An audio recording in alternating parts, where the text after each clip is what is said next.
Menjelang kompetisi Championship 2025-2026, tim dokter Subsol United memastikan seluruh pemain dalam kondisi siap dan bebas cedera. Latihan intensif dengan fokus peningkatan VO2 max menjadi modal utama skuad ini dalam menghadapi pertandingan perdana melawan Persikat Depok pada Sabtu 13 September.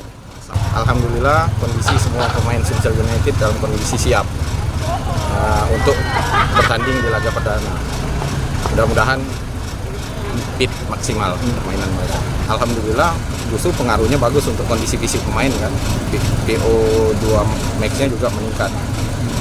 Secara fisik oke, pemain tak ada kendala. Persiapan matang serta strategi taktikal yang terus dipoles membuat Subsol United optimis. Nur Muhammad, Kompas TV, Palembang, Sumatera Selatan.